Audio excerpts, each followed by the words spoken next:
The rules of an aberration have been explained to us time and time again, that their existence relies on humanity's belief in them. There are rules to their nature governed by a mysterious force. They act how you perceive them. They prey on your flaws. Yotsugi is no different than any other aberration, though her circumstances may be a little unique. A Tsukomigami, Shinigami, doll. This is what defines her, yet Koyomi perceives her differently. He looks at her as a former human turned doll, which isn't altogether wrong, but still ignores her current state of existence. Something he's done once before, something that ended poorly. We can only hope that this time the results are different. Nadeko has been released from the hospital a few weeks following her descent from the Shirohebi shrine. Koyomi has followed Kaiki's orders to stay away from her, though he still worries about the girl feeling uneasy cutting ties, but he believes Kaiki was right in what he said, so he puts his wishes aside for the sake of Nadeko. Tsuki can tell that what happened with the snake girl weighs on Koyomi. She tells him to let it go. It's not his fault that this happened. Like he always does, he burdens this onto his shoulders. He fails to realize how worthless it is carrying the weight of others, when that's something one must do for themselves. Ironically, while he may do so for others, he does not for himself. He does not pay attention to the aspects of his own life he should change, nor realize the weight of his actions. Both his wishy-washy study routine for college entrance exams and the fact that he no longer appears in a mirror. Shinobu concludes that Koyomi is turning back to the state of a vampire, arriving at the conclusion from the mere evidence and the fact that his foot his sister initially broke has been slowly healing. It seems that he isn't to the level he was during spring break, but the collective perception of Koyomi as a vampire seems to be slowly returning to the minds of those in his life. To better understand his situation, he gets hold of a specialist and their aberration partner.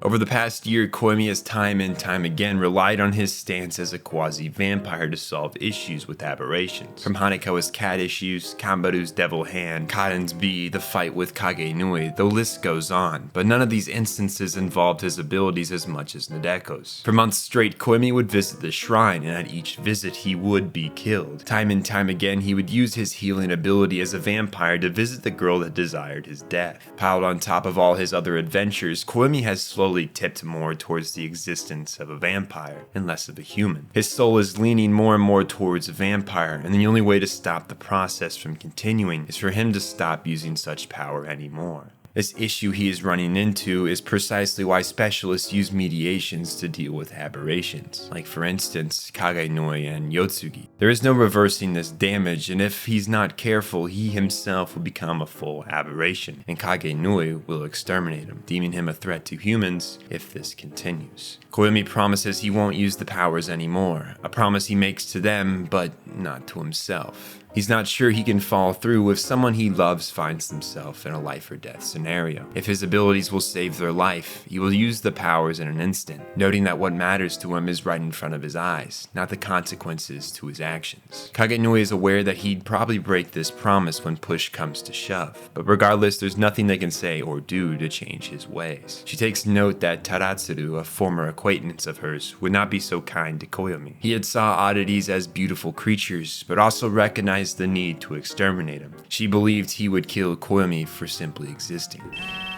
Coincidentally enough, the man she had just spoke of has kidnapped both Koyomi's sisters along with Kanbaru, whose house they were sleeping at, as Koyomi wanted them away while he met with Kagenoi. Given the last time they saw each other, she was trying to kill his sister. At the crime scene, Koyomi found a 1,000-folded paper crane with a meetup location. He originally thought that Taratsuru was after his sister, but Kagenoi clears up his confusion. Taratsuru had always specialized in immortal aberrations that were already dead. That is to say, people like Yotsugi, Mayoi, and in this case, Koyomi and Shinobu. Kagenoi and him had never gotten along due to their opposing beliefs, which one can make out given their specifications. While Kagenoi chose to specialize in immortal aberrations, particularly the ones that are completely immortal, undying like Tsuki the Phoenix, Taratsuru found infatuation with the immortal dead. They likely argued about what exactly defines an aberration, its purpose and rights in the universe, etc. Kagenoi finds it too coincidental that Taratsuru, a person from her past that's a perfect matchup against Koyomi, would randomly appear after years when Koyomi's vampire issue had just been diagnosed. It would seem that a puppet master is working behind the scenes.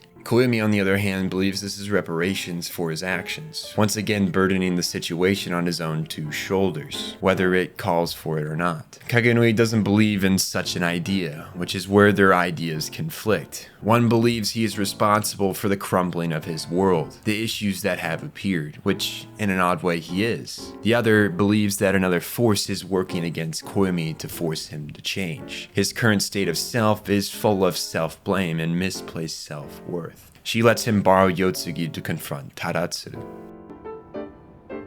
ああ、遅かったですね、荒木先輩。 Ougi, miraculously, is at the exact location of Tadatsuru's rendezvous point, making a point to note that she's been there since the morning, waiting for Koyomi to get there so she could cheer him on. Her motives are still unclear, but piecing things together, we can assume she is responsible for a lot of what's happened since the darkness first appeared. We've seen her directly influence Koyomi's life through the reliving of the classroom trial, and confronting his past with Sodachi, and Nadeko becoming a god, so it could be that she was indirectly involved with the return of the first one and Tsubasa's tiger. We have no clue what her existence is, but we know she has a deep-rooted connection with Koyomi, and all her actions, including orchestrating the events transpiring at this moment, have been for Koyomi's growth as a person and cleaning up the problems he shelved both in this year and in the past. She's forcing him to mature, to grow up, to overcome adolescence. She comments on his growth so far, given the kidnapping of his sisters and his inability to use his powers. If such a thing happened during spring break, he would have freaked out, cried like a child, and admitted defeat, wanting to die. But now he faces the issue head on despite the constraints. He takes what comes, does what he has to do.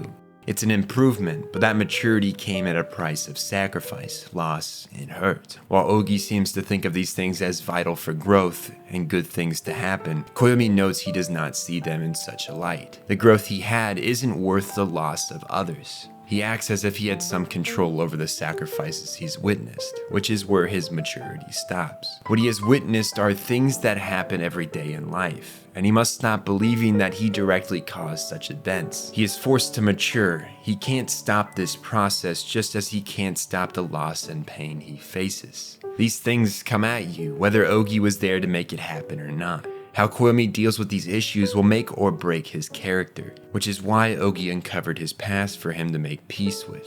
As he walks the steps to the Shirohebi shrine, he is forced to reflect on the pain he will have to face at the top. For if Ougi orchestrated this situation, there is a lesson he will be forced to learn. Yotsugi is aware of the premeditated situation and is rather sure that Ougi is the one behind it. Koyomi, on the other hand, seems to ignore the answer in front of his face. He more than anyone should know what Ougi is and what she is doing, yet he looks the other way, pretends he doesn't understand.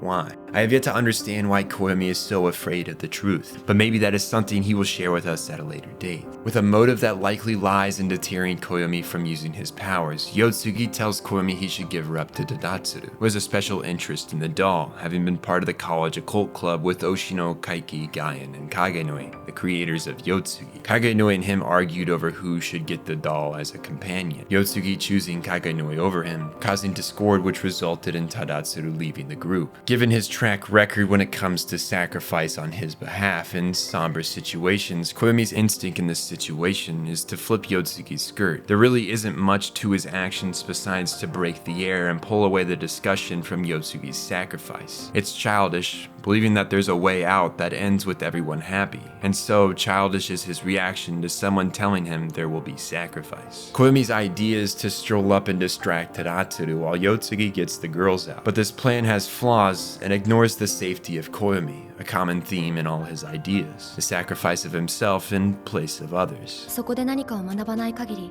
お兄ちゃんはいつも料金を踏み倒し、でも最後には全てを失うことになるんだよ。 He refutes Yotsugi's idea to kill Tadatsuru, and the two try and do it his way, Shinobu commenting that she will force Koyomi to become a vampire if it means saving his life from the situation, knowing full well he plans to walk into death here. But it would seem the stage show does not have Koyomi play the role he believed.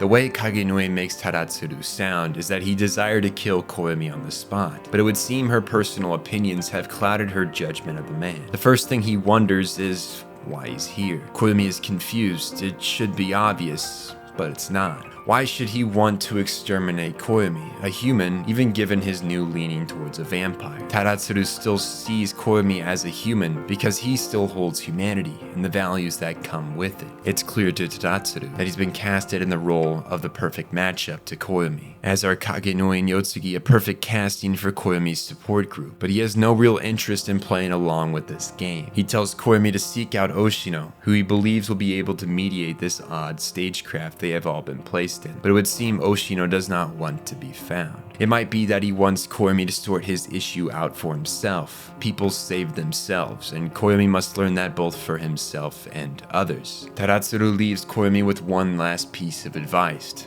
find a resolution using human compassion, and to not become a monster in the pursuit. He accepts the fate of his role in the play, and the end that comes with it.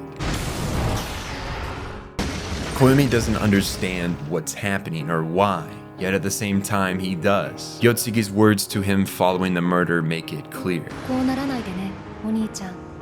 人間はこうなってしまえばおしまいだ。Of her own volition, she killed the man because she's a monster. She kills without emotion, without a second thought. Koyomi cannot change that. No matter his own idea of who Yotsugi is, he cannot change what she is, just as he couldn't change what Kishshot was. Koyomi was able to get the three girls home safe and sound. Reflecting on the events of the night, it's clear that the person who created the scenario had the goal of driving a wedge between him and Yotsugi, forcing him to recognize what it means to be an aberration, forcing him to recognize Yotsugi as such. It could be a deterrence for him with using his powers. It could be just the sole goal of severing his bond with Yotsugi. It could be both. Whichever it may be, Gaien and Kagenui know that they must take countermeasures against the entity's plans. If the goal was to create a fissure in Koyomi and Yotsugi's relationship, then they will do the exact opposite. So Yotsugi becomes the life-size doll that the youngest fire's sister wins at the arcade. Koyomi's life continues to take on new shapes and forms, but nothing will be as life-altering as what awaits him just 1 month around the corner. Koyomimonogatari can be summed up to short, mundane events throughout the past year that foreshadow Ougi as being Koyomi. Look at how false relationships have saved Tsuki and Ougi from being consumed by the darkness as they were accepted in their roles, and analyze what it means to be an aberration or not one. Sometimes the myths and legends are just nothing, sometimes something, and sometimes they're both. Regardless if you realize oddities are everywhere yet nowhere, it's a matter of perception. That's the kind of things that Koyomimonogatari tackles. Things that help you understand more of the world, but things I've either already addressed or need not to. That is except for the events of Koyomi Dead. The death of our hero, met at the hand of Gaien, acting on behalf of the town in a plan that only she knows the end to. The situation becomes dire when the plan to move Yotsugi into his home backfired, Kagenoi disappearing, resulting in the chain of command breaking, and giving Yotsugi's role as an aberration doll, unable to receive orders without her puppeteer. Kaiki is incapable of contact, and Oshino's location is unknown, so it's fallen to Gaien to solve the issue being Koyomi. The boy who will act if seeing a person in need is dangerous in a game of shogi. Koyomi lacks understanding that there must be sacrifice to bring balance to the world, and when the enemy is waiting for him to act, in a duel where the first to act loses, Gaien must eliminate that chance, and so she kills him. The king of this game is missing. The shrine has no master, something Gaien entrusted to Koyomi which he failed to accomplish, and so this drastic measure was taken on the day of his college exams. Funnily enough, the reason Koyomi would fail his exams was exactly what Hitagi had assumed would be the biggest issue. It's not that he lacks the intellect, the issue is him getting to the exam without running into an oddity. Koyomi Hitagi is dead, coming to in hell.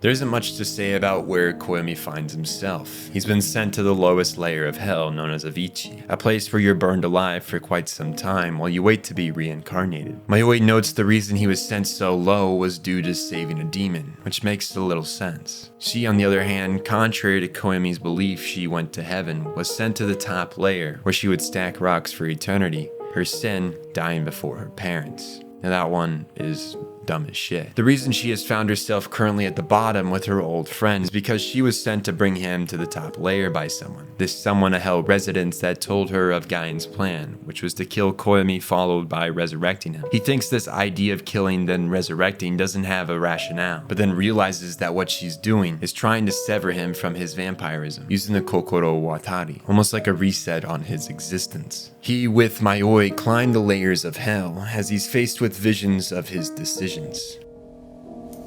The first choice that set him down this path was saving the demon known as Kiss Shot. He spoke of the regret he had saving the demon, but here in this vision he goes to save her once again. In reality, Koyomi acts as if this decision was a heavy burden, but over his time opening up to the vampire, his choice became less and less something to think illy of, and more something he was glad to do. Yet the superficial act continues of being swallowed by grief from his choices. His next vision shows Hanekawa, a woman who's changed his life for better and for worse. She's been a good friend and almost his killer. She has caused him issues, yet also helped him countless times. He doesn't regret helping her and becoming her friend. Hitagi appears in his vision, the act of him catching her highlighting the first real moment between them. Despite the fact that he didn't need to catch her, given her weight she would have landed and been perfectly fine. Yet even if he knew that, he would get involved nonetheless because that's who he is. She's been stubborn, kind, and a good partner. He does not regret saving her either. Mayoi presses Koyomi on his belief that he got in the way of Hitagi and Kaiki's romance, pointing out that the idea is likely just something in Koyomi's head. It seems Kaiki's throwaway comment made a lasting impression. He wishes he never met the man in the first place. All these moments, including those not mentioned, Koyomi made the conscious decision to get involved, even when there was an option to stay out of it. Reflecting, he admits that he'd do everything he's done again if given the chance. But there is one doubt in his mind. Mayoi thinks he's being too hard on himself. Speaking of her own experience, she thought Koyomi did all he could at the time. He isn't a god who can know everything and the right way to go about it. He's human, and he did his best. Nadeko's situation seems to be the one he's most hung up on, feeling he failed her several times over. But we all make mistakes or miscalculations. Still, he did what he believed was right. He's reminded of his debate with the Fire Sisters about justice. Koyomi believes that most will prefer to correct their mistakes over doing what is right. One would think it's the same thing, but to Koyomi, if one is allowed to correct their mistakes time and time again, the form of this righteousness would be black instead of white. He thinks of doing things for the self doesn't make one right, but by using the evaluation of society to define what is just, despite going against this time and time again, through being a poor student, a rebellious son, a savior of a demon. Which path of righteousness did he follow in his head? If taking the path of white, how would he achieve anything he wanted? It's hypothetical, but the righteousness in the black is something he's been pushed towards by Ougi, and more so himself. It seems Koyomi believes he's walking a selfish road. He's unsure why this hypothetical idea came to his mind at this point, and why he couldn't remember the name of Ougi, contradicting himself when he says that the conversation wasn't about him, later apologizing for speaking about himself the entire time. He knows it all too well, that Ougi is his inner thoughts, so why doesn't he just admit it? The man he had watched die at the heavy shrine sits in front of him. Tadatsuru tells Koyomi that what he saw that day was one of his controlled dolls die at the hand of Yotsugi. He had, long ago, made dolls not too dissimilar to Yotsugi to house his soul. He had, however, partially failed, dying in the process, yet still living in the doll he had created for himself. He had become forced to live partly dead, partly alive, using his doll bodies to interact with the world of the living. The only people knowing of his ability, Gaien and Oshino. He explains that he had received a note beckoning him to the town of Naotsu to exterminate Koyomi and Shinobu. But prior to this mail coming in, Oshino had visited him, explaining in detail the circumstances of the pair and the town they are in. He made clear how harmless they were, using leverage of exposing Tadatsuru's true form if he didn't cooperate. It seems that Oshino has been carefully making his moves to assist in setting up a scenario for Koyomi to face his own issues, that of Ougi, never getting directly involved. Such is his motto. People save themselves. The only person that can save you is you. Oshino seemed worried that without the help of Taratsuru cooperating, that Koyomi would be put into a scenario where he'd resort to vampirism to save those he loves, knowing full well he'd sacrifice his own self for others without a thought of the long-term consequences. So, when the note came as Oshino said it would, Taratsuru went along with the play, after contacting Gain and setting up this contingency plan. It's time for Koyomi to rejoin the land of the living, yet he stalls the reincarnation. He doesn't see himself as worthy. There are many people in hell that likely deserve to be resurrected before him. It's as if he's cutting in line. Mayoi smacks some sense into him. He is as deserving as anyone else of this privilege. He is a person who loves life, and this entire plan revolved around bringing him back for a reason. He should not feel bad and feel grief for being given opportunity that ignores those who wish they had his position. It's offensive to not use your privilege out of grief. Use it for the better, for those who can't. Use the opportunity to help and save others, and above all, yourself. As Taratsuru signals the thread to pull him up, Koyomi grabs Mayoi with his legs, seizing the opportunity in front of him to use his privilege to raise a friend up with him, reviving not only himself, but the snail friend who's always been his cheerleader. Taratsuru gives Koyomi one last note of information. The one that sent the letter to kill him was someone he knows well.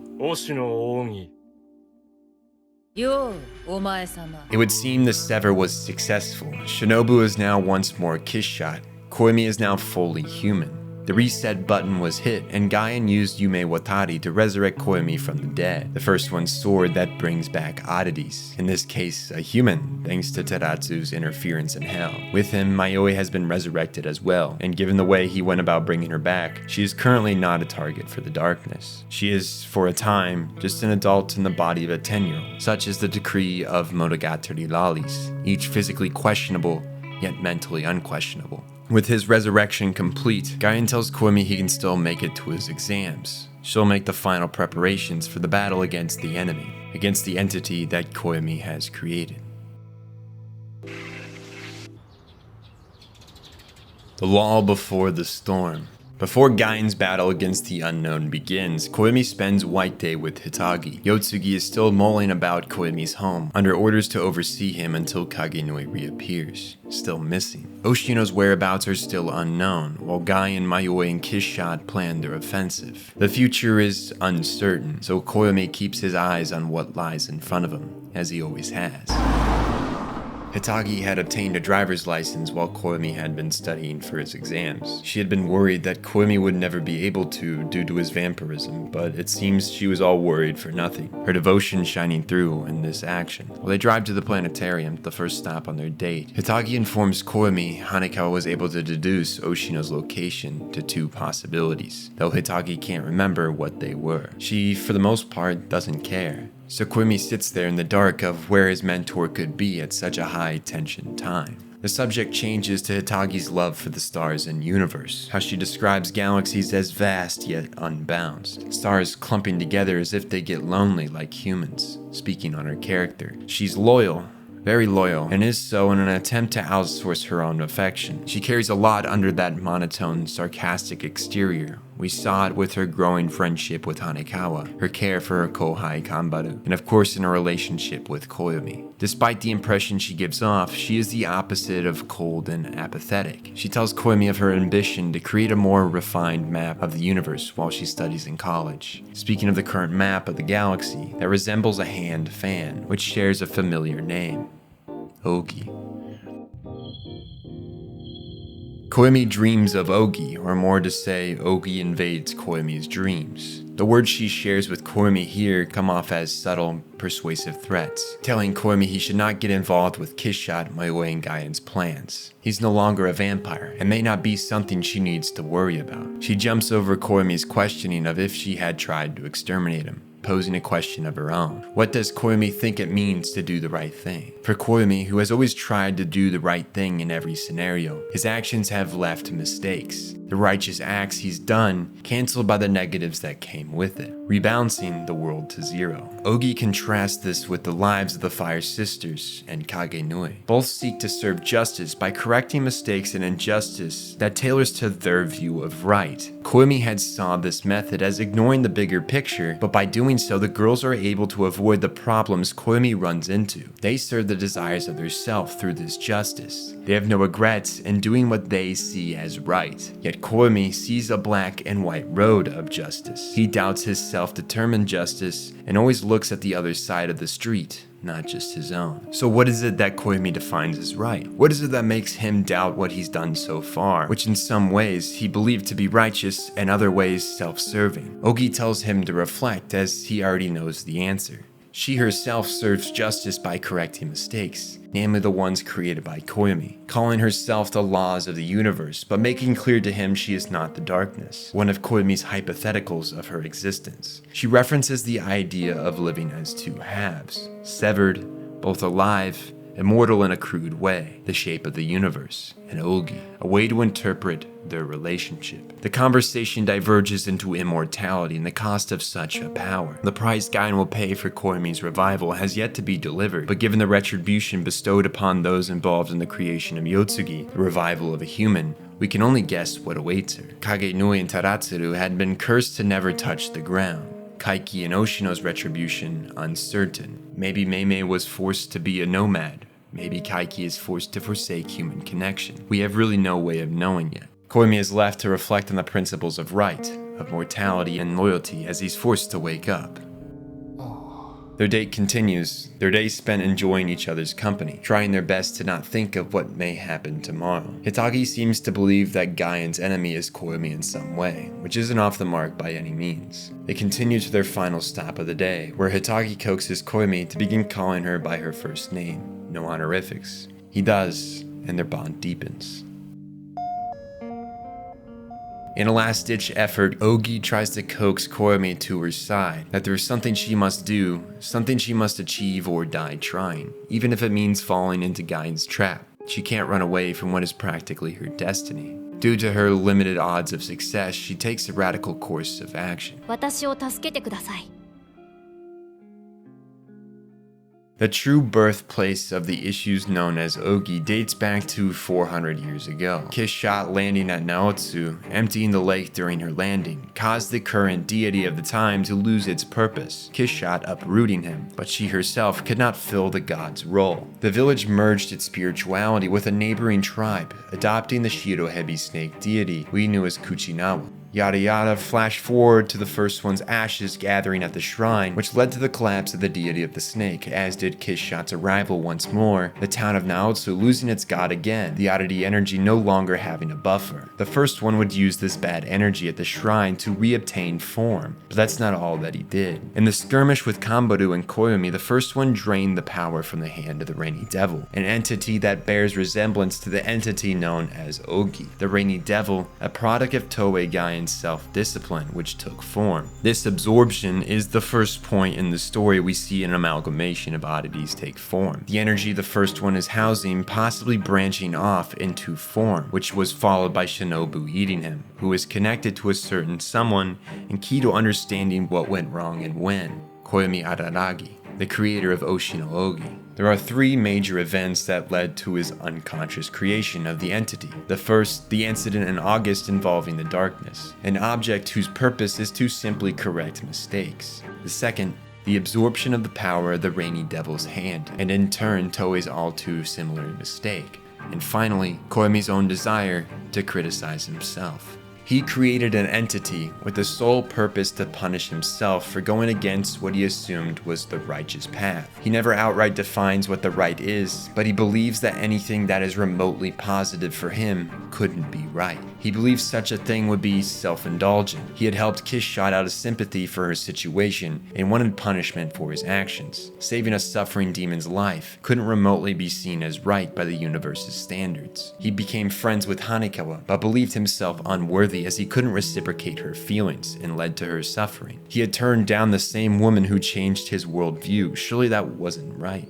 He helped Hitagi resolve her long-term weight issues, but by dating her, he believes he was taking advantage of her weakness for those kind to her. He respects his kohai Kambaru, but feels inferior as he can't live by her straightforward nature. He helped Nadeko, but his focus was on helping even the ones who punished her. He didn't treat her with enough compassion. He reconciled with Shinobu, but was that even allowed? He had taken away the demon's selfless act to heal him of vampirism because he couldn't allow another to suffer for his sake. In the first place, is it even fair to use the power of immortality? Shouldn't he face consequences for taking advantage of such a thing? For taking advantage of his relationships? For being happy? Isn't he the worst human imaginable? These thoughts raced through Koyomi's head, created a desire to be punished, criticized, and face retribution. The emotions creating the being known as Ougi, who did exactly what he desired, slowly taking away the people in his life one by one, using the situation involving Sodachi as a springboard. Given her birthplace being Koyomi's mind, she had not only his knowledge, but the power of the oddities he had encountered, using them to sever his connections. Oshino,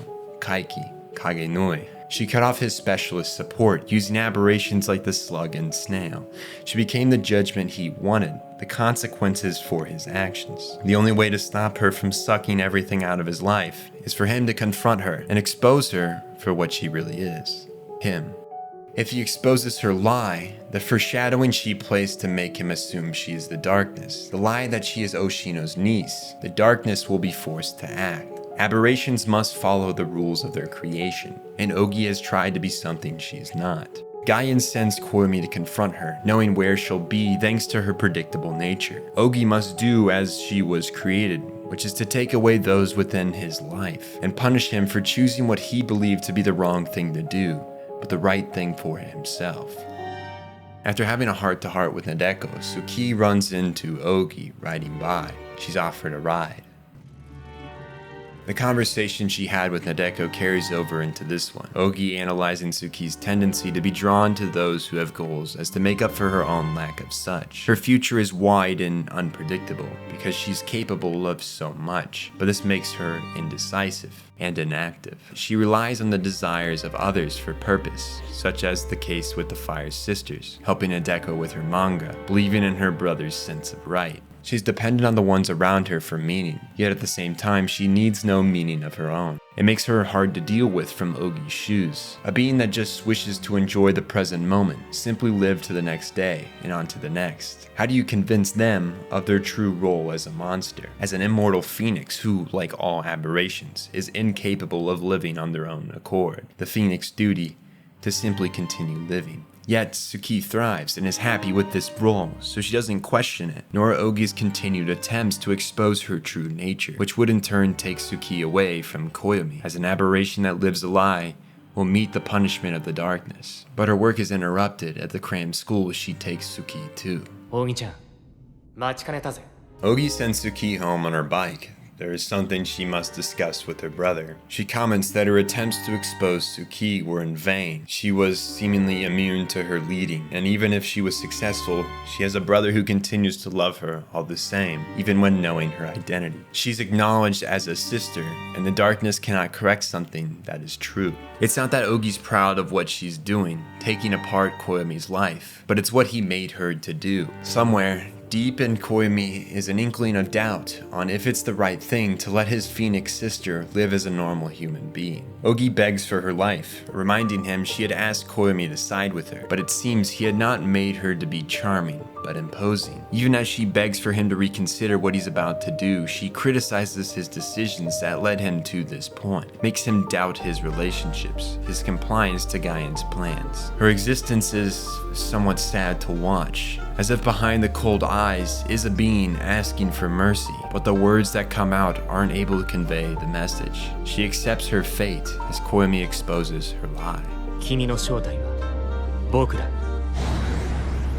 Even at this pinnacle moment, Koyomi hesitates. He faces this being, an aberration of his adolescence, of his conflict with right and wrong when it comes to his actions, with compassion. He wonders why she came, knowing it would be a trap. It's as she said before, sometimes you have to fight battles you'll know you'll lose. 私は私なりに荒木暦の青春をより良くはできなくともより正しくはできたのではないでしょうか。 What is right? What is wrong?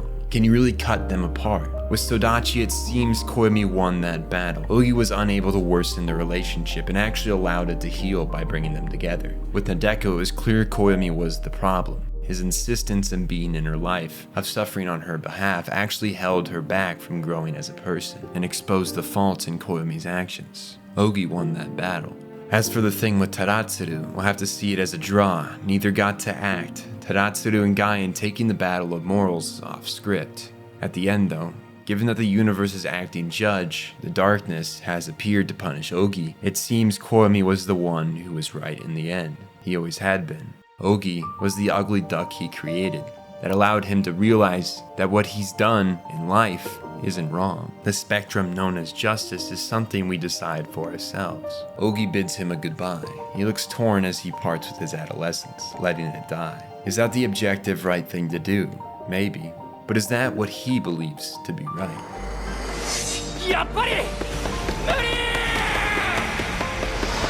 It's in this moment that Koyomi truly sheds his immaturity. He realizes the idea of a universal right and wrong to each scenario isn't realistic. There could be a universal entity that deals with justice, that judges our decisions on a straightforward scale. But it's not something he, or frankly anyone, has the capability of actually knowing the rules of. So how could he act upon it? What he should be doing is strengthening what is his form of righteousness, instead of doubting his ability in doing so. He needs to live by his heart, and the criticisms of Ougi allowed him to arrive at that conclusion, that he is right, and his form of right does not believe he should let the power of the darkness consume the girl known as Ougi, so he intervenes, losing his arm in the process.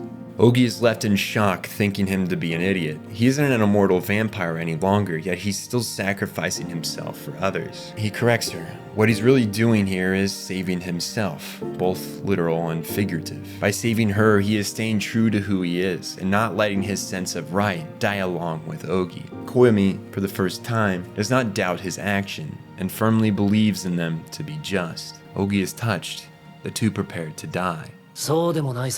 A voice that is nostalgic, not heard from for what feels like years. Oshino stands with Hanekawa. She had found Oshino holed up in Antarctica.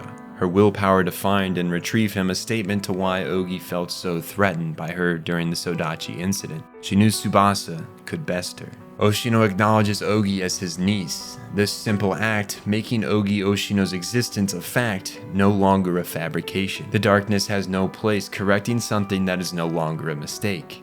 And it leaves. The conclusion is reached. Meme is proud of Koyomi for confronting his issues, and coming out of it, not a man with broken morals, but a better version of himself. He saved himself, and so Oshino Ougi begins existing, and Koyomi's adolescent years come to an end. No longer will he believe that not taking care of himself is the act of loving others. Koyomi will start loving who he is, and who he has become.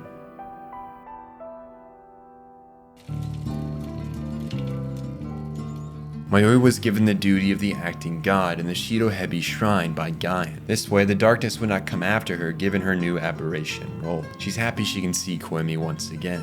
Kishot's desire is to once more take on the form of an innocent little girl, wishing to spend her days peacefully with Koyomi once more. They recite their vow to live as long as the other lives and die together one day. The pair once more return to their roles as quasi-vampire humans. Heading to graduation, Koyomi gives Karen a word of advice. She has arrived at the conclusion that her definition of right is helping others. Koyomi advises her to start by helping herself. He doesn't want his sisters to commit the same mistakes he did. Outside the school, he runs into Hanekawa, who tells him she'll be leaving right after the ceremony to explore the world. First stop is an institution she promised to share her smarts with in return for a fighter jet to Antarctica to acquire Oshino. She proved to be quite resourceful. It's made clear that Kagenoi is currently at the North Pole and for the time being plans to train there, meaning Yotsugi will remain at the Aragi household for the time being. Oshino and Gaian had left rather quickly, off to do whatever it is they do. As they continue walking to meet Hitagi, Hanekawa learns that she and Koyomi have begun calling each other by their first names. She takes this as a sign she no longer needs to worry about their relationship. These two will be fine on their own. She teases Hitagi about this, who begins calling her by her first name as well. The trio climb the stairs to graduation, reflecting, enjoying their final moments before entering the world. In a small moment, Koyomi spots a distressed girl heading down the stairs. The girls already know what is going through his head, pushing him to go do what he always has. He tells them to grab his diploma as he rushes downwards, running by a classroom Ougi is standing in. She comments that he never changes. He stops for but a moment. He makes it clear he is changing, arriving at new conclusions, new ways of thinking. But no matter how much he may change, he is still himself. Koyomi will always do what he sees as right, always help those who need help. It's who he is. Even through the self-doubt around his actions the past year, he held those same values. She smiles. Koyomi's coming-of-age story comes to an end, but that's not where his journey stops.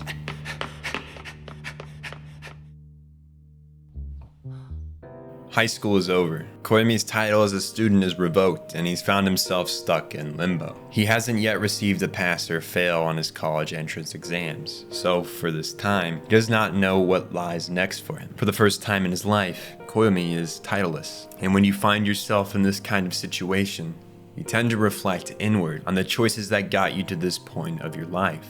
Looking in the mirror at himself, he notices his reflection becoming immobile, no longer mimicking his movements. He stares at the Koyomi in the mirror, reaching out to it, when it finally moves.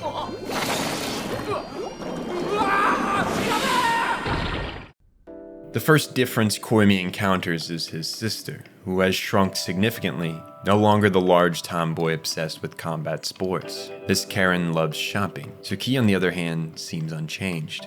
The third encounter, Yotsugi, who is expressive and non-doll-like. Whatever happened to Koyomi, it's altered the people around him. He seeks audience with the town god, hoping she may set things straight. It seems even Mayoi has been altered, now a 21-year-old woman, though still a god. Koyomi tells her about the changes in the mirror, leading to their first hypothesis, that the things around Koyomi are not reversed, but mirrored reflections, showcasing who those around him are within. The pieces of them that lie below the surface, which would explain why Karen became smaller and feminine, and not an older brother to Koyomi. What the boy has found himself in is a mere world of sorts, a world full of paradoxes, of contradictions. Koyomi deduces Shinobu not being present is due to the fact it's a mirror. Vampires cannot exist in such a world, but even so, the people of the mirror world, like Mayoi, know who Shinobu is. However this world works, there's one thing that's clear. Koyomi remembers a story Gaien told about being able to see the reflection of the one you're destined to be with in the Suruga household's bath. It's a long shot, but it could potentially allow him contact with what he assumes is the other side, his reality, where Shinobu must still be, but getting into the house may be harder than first expected. The hatred Kanbaru seems to house has been brought to the surface in the mirror world, and seeing Koyomi sends it into a rage. He's saved from death by an unexpected hero. Black Hanako looks to be Tsubasa's reflection here. She remarks that she still hates Koyomi and only saved him because she was asked to, though she does not reveal who that person is. The fact these two girls are not necessarily reflections, but total oddities, brings up holes in Koyomi's original hypothesis of this world. And on top of that, Tsuki remains unchanged. Exactly how does this world function? With his encounters so far, Koyomi's left to come up with a new theory for the mirror world, but the newest character chain veers him further off course. Sodachi, not the hateful, despising one with years of pent-up trauma, but a Sodachi that is cute, emotionally expressive, and wears her feelings for Koyomi on her sleeve. A Sodachi that didn't run from their house in elementary school, a Sodachi that stayed, that has lived with the Aragis for years. It's a form that undoubtedly is better than the one he knows, because this Sodachi did not have to suffer. Koyomi's emotions about this world become conflicted, seeing how it's benefited her. A small voice in his mind wonders if it's better to stay here, but Sodachi's comment raises questions. She says things have always been this way, living with the Aragis, yet she wishes for it to stay like this forever, as if she knows the other side of the mirror.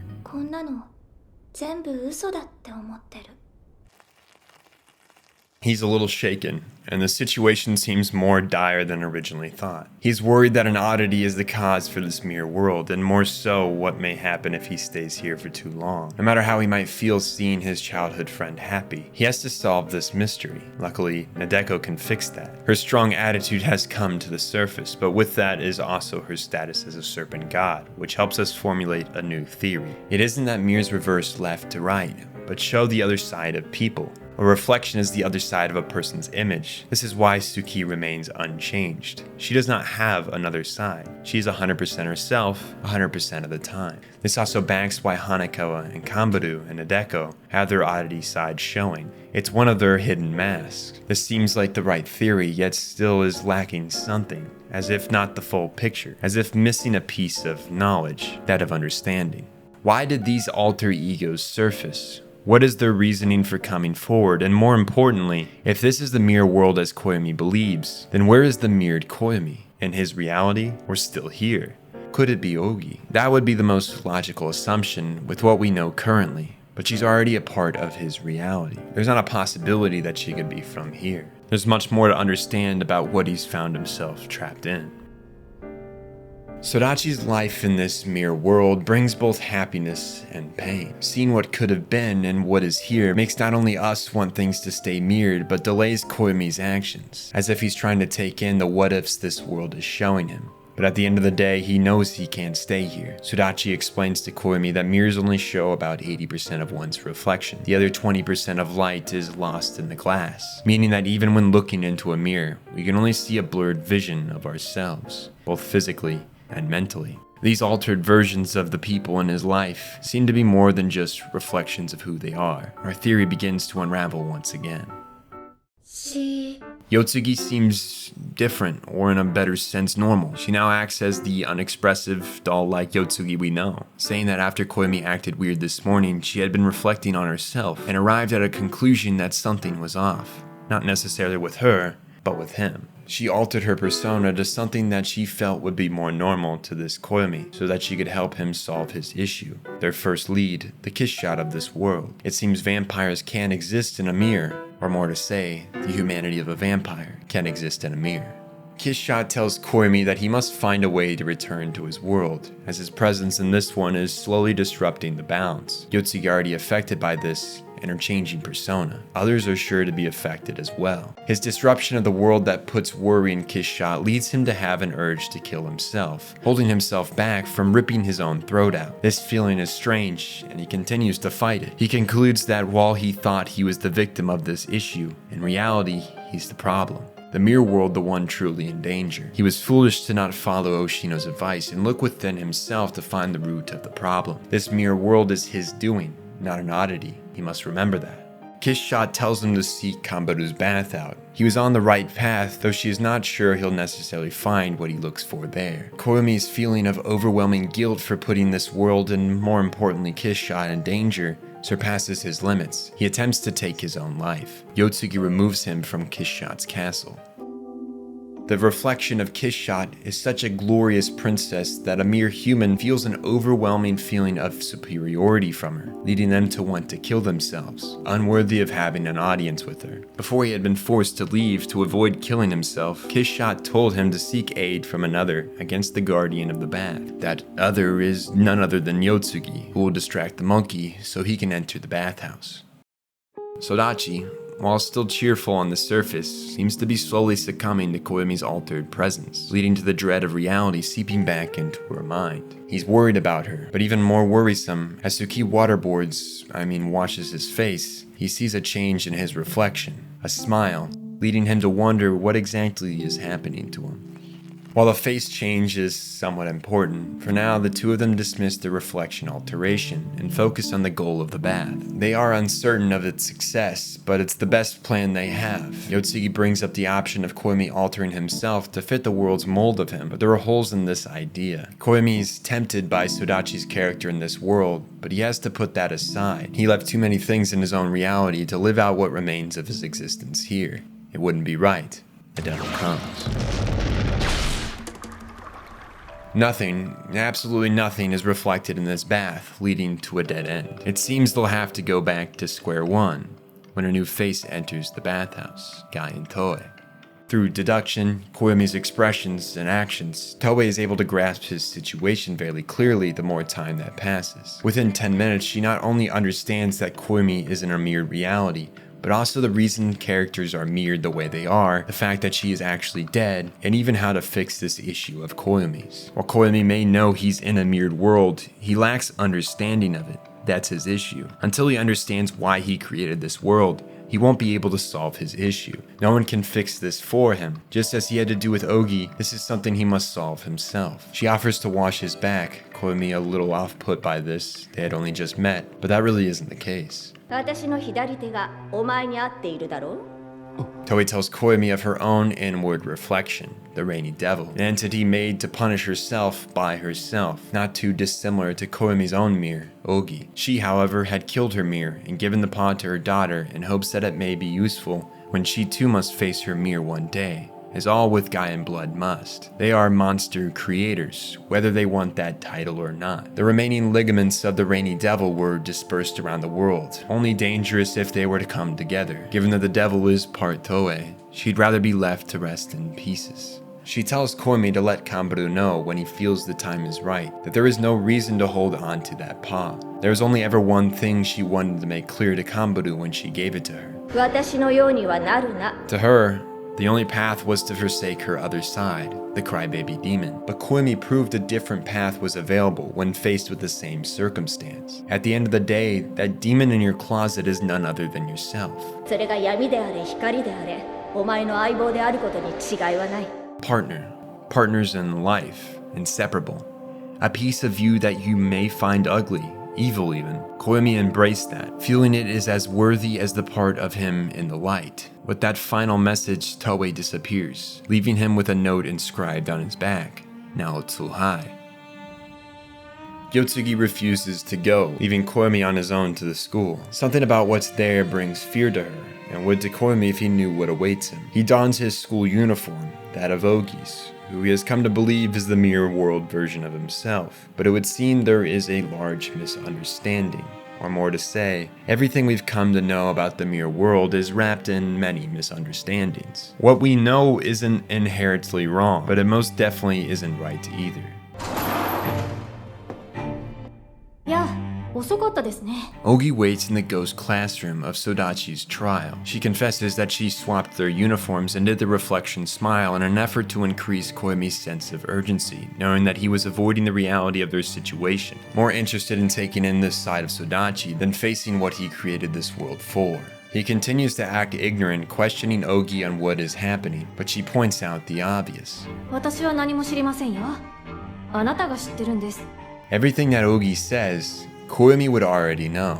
The only difference is that it's Ougi's duty to share his subconscious thoughts out loud, for us and Koyomi to see clearly. She confirms that she is Koyomi's double from their original reality, not a mirrored altered character from another world. She already in some sense was a reflection of him upon creation. More importantly, what they have found themselves in isn't a mirrored world, but a reality mirrored over their own. 鏡の国に来たのではなく鏡の国を引っ張ってきたんですよ Koyomi did not enter a mirror. He brought out that 20% that is lost of oneself in a mirror, 20% that would disappear, executed to use a more harsh word. He empathized with that part of himself, a part that he was leaving behind as he entered into his new uncertain future. He was leaving behind possibilities, regrets, and pieces of himself from adolescence. When he reached out to it and pulled it from the mirror, he also intrinsically pulled out the 20% of those around him, the parts of themselves that they have buried and tried to leave behind,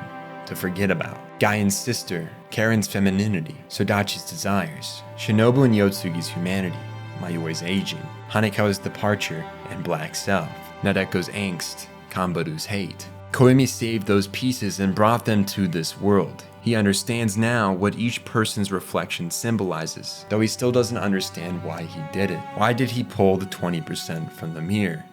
The answer is quite simple. 一体誰ですか It's obvious. He is who he is. Koyomi Aragi, a simple-minded boy-turned-man who saves beings and oddities instinctively, without favoritism. The person in the mirror, none other than the part of him he's regretting leaving behind as he moves into the future. Someone he wants to save and not bury 6 feet under. That 20% is something he wants to remember as once him. no matter how much he changes over his next chapter, which allows Ougi to bring a close to this issue, one that if went on much longer could have led to their deaths at the hand of angry specialists. After all, Koyomi had reflected his own world full of regrets on the town he lived in. That can't be ignored forever, but thanks to him, his choice to save Ougi will be less questioned. Her presence is the only thing that could bring this tale closed. With her existence as an amalgamation of oddities and Koyomi, she's able to pull a piece of darkness that takes and holds the reflection of the town, a 100% reflection, black when looked at, but colorful on the inside. He takes the black mirror housing the regrets of the town's people from Ougi to enshrine with the town god. Reflecting on the events, Koyomi realizes what Ougi was trying to push him to understand. His regrets were not just about himself, but what he was leaving behind. Things he regretted mixed with the regrets others had. He felt responsible for Karen's feminine complex due to how he treated her when she tried to be girly. Sodachi's loss of a good adolescence because he wasn't perceptive enough of her situation. Shinobu's loss of a humane death as he saved her and continued to use her for her vampiric abilities. Gaia not living up to her standards of being as good as her sister with the occult. Koyomi always getting in the way of her plans. Failing to let her live up to her expectations of herself. Not being able to save Mayoi and allow her to live a full life as her true age. His regret with how he handled Haneko's black side, how he averted eyes from Nandeko's true self, how he ignored Kambaru's hate for him. Through encountering these regrets he had with everyone, mixed in with their own regrets of themselves, he found peace with what they were all carrying beneath the surface. Things that can't be fixed, that may only hurt to remember, but reflection on one's past is important. 多分そのくらいでいいのだ。 He can't bring it to his future, nor should he forget about it entirely, but reflecting on how he got here every once in a while should be just fine. He understands now why Hitagi was not present in his mirror anomaly, because with her he regretted nothing, and so she was unaffected by the issue. The two stand at the edge of the sidewalk, waiting for the light of their future to turn green. Koyomi had been afraid, like when he was a child, of which foot he should step with first. The decision does not alter his fate, but makes him immobile. Just as this past 2-day experience was a distraction from his uncertainty of how to move forward with the weight of this past year of choices. But with Hitagi by his side pushing him forward, he's able to leap into the unknown. Their next story begins.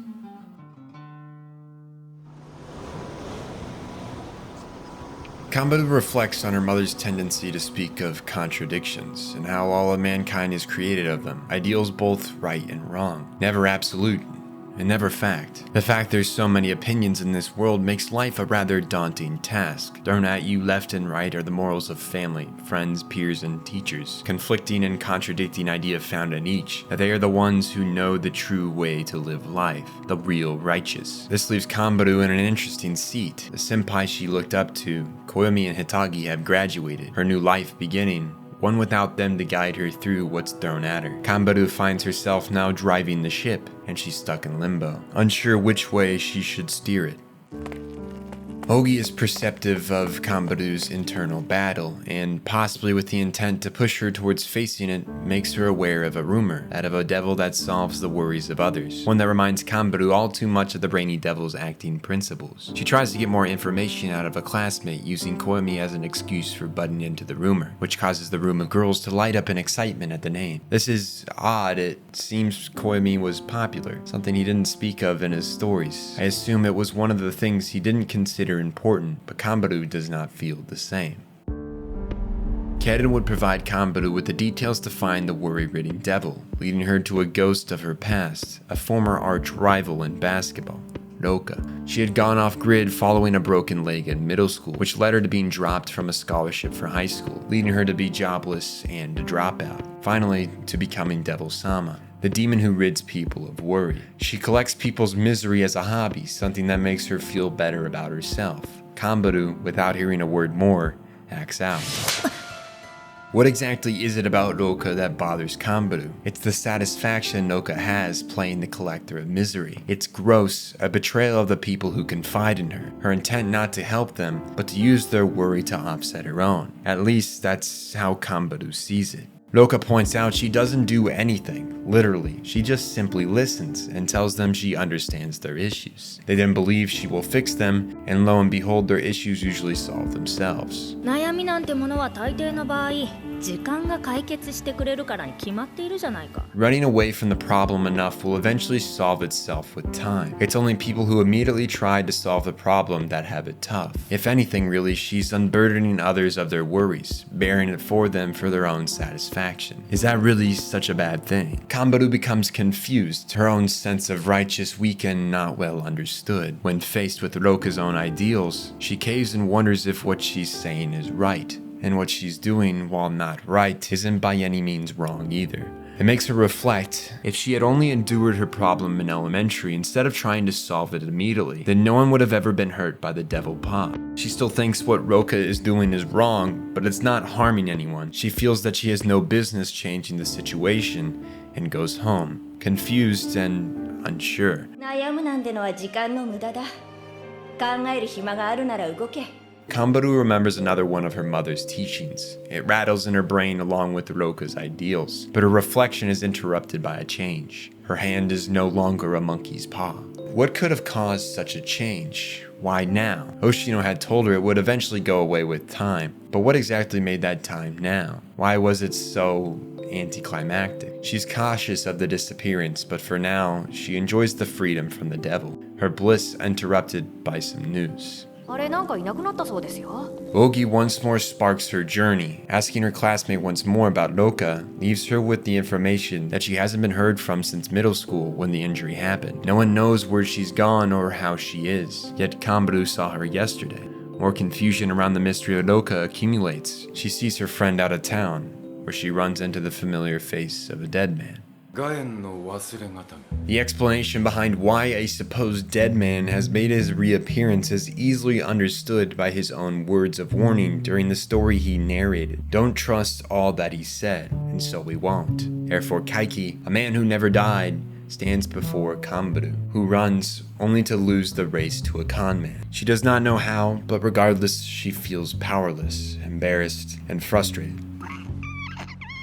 Kaiki has been waiting for Kanbaru to step out of town since last summer. Given his banishment from the town, he's mulled around the city limits till this day, all to share with her some information. She doesn't want to comply with him. She was told by Hitagi and Koyomi to never speak to him and run, but obviously that didn't work. And without further guidance from others, Kanbaru can't think of what to do. この件からお前が得るべき教訓は逃げるだけでは解決しない物事もあるということだ。 A realization that time can't solve everything is what she can take away from here. But doesn't that contradict what Roka said?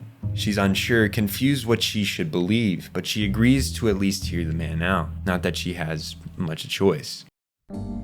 Kaiki has known Toei, Kanbaru's mom, since they were high schoolers. He was never a fan of her sister, but Toei he had a soft spot for. She had always helped him when he needed it, and she had asked him to take care of her daughter would something happen to her. Kaiki's choice to not use the name Kanbaru, as it was the name of Suruga's father, allows her to deduce that Kaiki was not a fan of her dad, and that Kaiki was in love with Toei. He admits he was while in university, but at the time he had a girlfriend and the two of them never got anywhere. Regardless, that isn't important. He didn't come here to talk about lost love, and hands Kanbaru his card.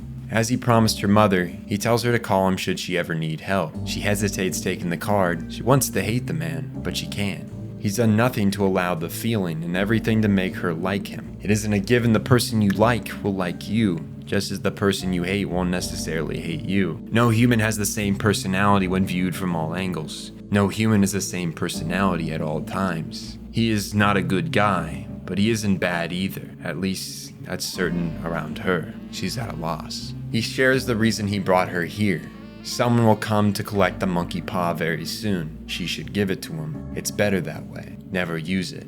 He acknowledges that the paw is no longer in her control, her current wrapped arm normal. But it seems this advice means more than what can be taken at face value. She wonders how he knew she'd be at the station. He tells her Roka was the one who told him. Again, the mysterious girl that disappeared from the public's eyes crosses her path again. She wonders if Kaiki knew what Loka was doing, but given his warning, it's obvious he did. Loka took the con man as strange, only sharing half his information when talking to anyone, not wanting to decide how the story ends, just act as a good-intentioned third party. People solve their problems themselves. Kaiki won't be stepping on Kanbaru's own growth as a person. This is her story to finish. The two play, the game showing their emotions through actions, their frustrations, their ambitions, their stories. Kanbaru shares her past with Loka. Loka understands Kanbaru's feelings. She too is more interested in girls, but it's not clear if this is just her teasing Kanbaru or real, as we'll begin to see. Like Kaiki, Loka doesn't share all the information. There are holes in her story, the one pertaining to her current existence. The origin of her misery collection dates back to the leg injury that ended her athletic career. Before it, her infatuation with misery was more directed on understanding why she was given talent and athleticism and others were not. Because of her talent, she was ostracized and she wished that everyone had talent like her, for then she wouldn't be shamed. And so in some roundabout way, her wish came true. She no longer could use her talent. Stress fracture. Overuse of the bone that caused the break. Loka would quote it as stress she and her teammates would put upon her, something she thought she could carry, but as it turns out, she had a breaking point too. Even though she had been broken, it only increased the amount of misery she would be exposed to. So began people coming to her with their worries, seeing Loka as an easy person to talk to, as she was deeper in the swamp of misery. These people didn't want advice and pity from people who were happy. What they wanted was someone to tell them they'd be fine, and so Loka became that. She became a wall for them to bounce their worries off of, and they'd eventually sort themselves out. She liked this, liked the misery, and began seeking it out as the devil for comfort. Not in a desire to change it, but a desire to collect it.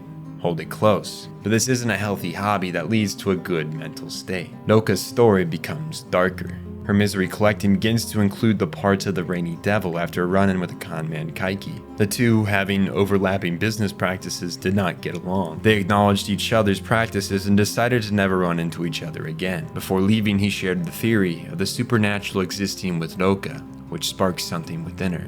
Before moving to the next segment of her history, Loka tells Kanbaru that absolutes don't exist in this world. There is no absolute evil nor good. Evil always saves something. She begins the story about a girl named Loka, though the last names differ. But keep in mind that Loka does not do business with her real name either. This Loka was the bearer of the devil's leg, having wished upon it to solve her problem. That problem, her mother, who was abusive and demanding of an abortion of the baby and her daughter from the boy the daughter loved. This Loka too had an injured leg, one that the demon took over to try and kill the mother. But this was not enough to kill her. She was hospitalized, the daughter in shambles, knowing what happened. She did not know what to do, which is when the Loka Devil came in. She would solve this Loka's problems, that is what she told her, and she meant it. Loka really did want to save this girl, and so the next morning Loka woke up with the girl's devil leg. She decided to collect the devil's parts along with others' misery, claiming it an enemy to her business, one that ensures her clients suffer permanently, like with the girl Loka. She wishes to take on the devil entirely to end the suffering it could create,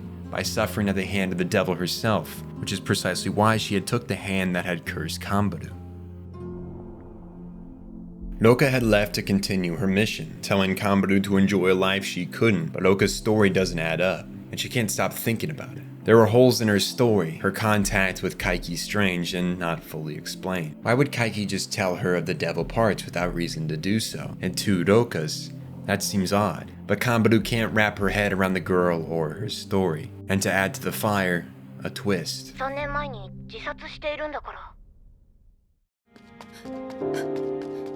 Apparently there was some stuff going on at home on top of her mental struggles after the injury. Suddenly the two Lokas make sense. The one from the story who wished on the devil's leg, and the one who saved her the same person. If Loka is currently dead, and the one we've come to know a ghost aberration of the girl, her memory would be fuzzy and full of holes similar to Mayoi's own when she met Koyomi. So it makes sense why she separated herself into two roles in the story. She had killed herself following the assault on her mom, and then coming back as an aberration seeking out the pieces of the devil as her unfinished business. Kambaru is shaken by the fact Roka has been dead this entire time and goes for a run with no goal in mind. She pushes her body to the limits, collapsing outside of town.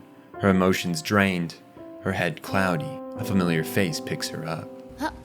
荒木先輩 Kambaru lies in the back of his car, telling him she's lost sight of what it is that makes her who she is. Koyomi believes this may be because she's trying to play a role that doesn't fit her, causing her to lose sight of things, or lose them altogether. 好かれたいやつに好かれたいキャラをみんな演じちゃうものなのかもしれないな。 There's something she wishes to change, but it's better left alone because no one's bothered by it. The devil girl doesn't know she's wallowing in misery. She's blissfully unaware of it, but Kambaru is bothered by it. お前が動く理由に十分なるんだ。 Such is Koyomi's way, to act based on his own values, to do what he believes is right, not what he's told is right. The collection of people around her telling her the right way to live has wrapped her in a dizzying circle. People like Roka, her mom, Kaiki. Koyomi gives her the best advice possible. その誰かってやつはお前じゃねえんだ。 She needs to live by her own wishes, not others. お前のやりたいようにやっていけばいいんだよ。 It's not that she can't live by the ways others tell her to, but if she can't accept them, if she can't find herself agreeing with it, she should fight it. She's found her spirit and sets out to do what she must, tell Roka of her true existence. Roka is unaware she is dead. She's been wallowing on Earth, collecting suffering and misery for at least a year. Kambaru gets her to agree to a one-on-one decided by one possession, using the devil's head, which Kaiki all too timely delivered to Kambaru's house at the exact moment she needed it as leverage. If Roka wins, she can have the head. If she loses, she must give up her search for the devil parts. Before the match begins, Kambaru confirms the fact that Roka is unaware of her own death, which leaves her shaken. She had conviction coming to the gym, but now that it was time, and whether she won or lost, her situation would be equally difficult to face. She begins buckling. She steals her resolve as Roka comes out from the locker room. The possession begins and ends within a minute.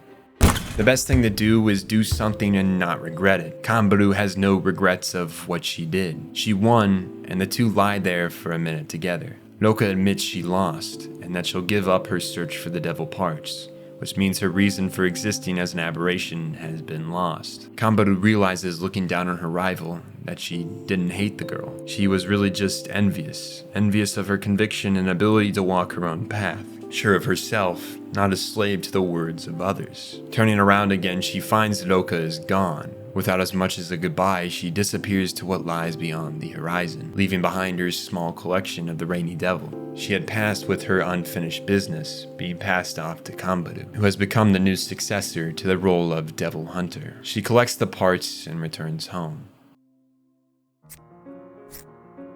Sometimes, good's motive is envy of evil, and evil's motivation, animosity to good. That seems to be Kambaru's motivation when dealing with Roka, to break down the evil she was instilling onto herself, to free her from it.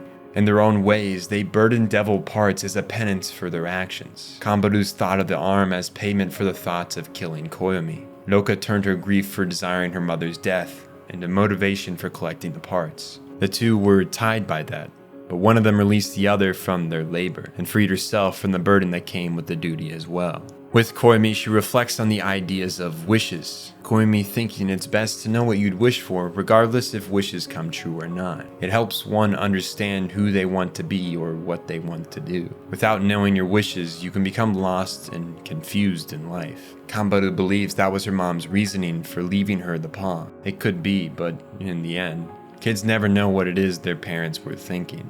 She decides to part with all her hair, choosing to once more join basketball. Long hair would just get in the way of sports. Her decision to finally say goodbye to the hair is a symbol of her growth, her bloom into maturity, and a funeral for her adolescence. Her reunion with a person from her past and decision-making with her issues allowed her a chance at self-realization, and she has come out the other end different.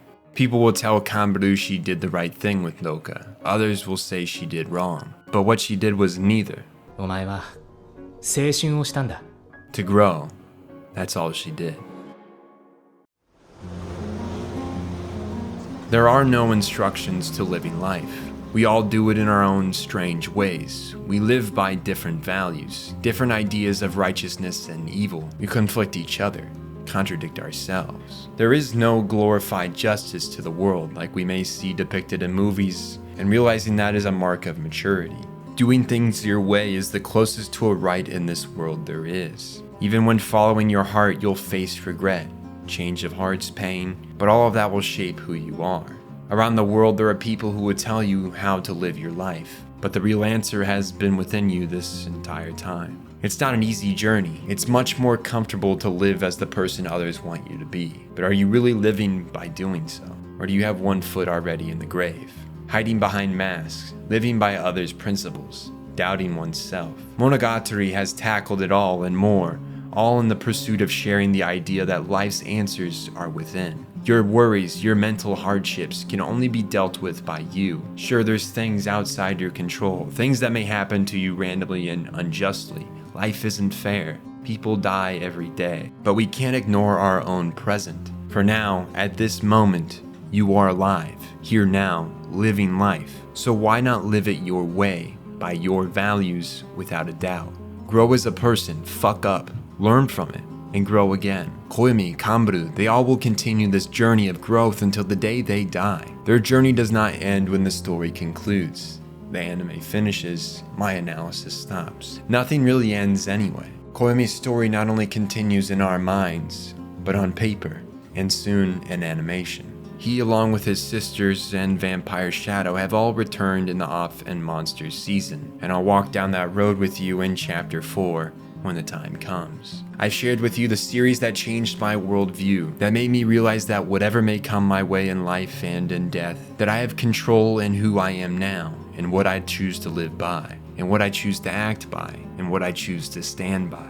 The world is strange. It acts in mysterious ways. It confuses the shit out of me and everyone, but there's always someone or something you can learn from. Seek it and live by your true self.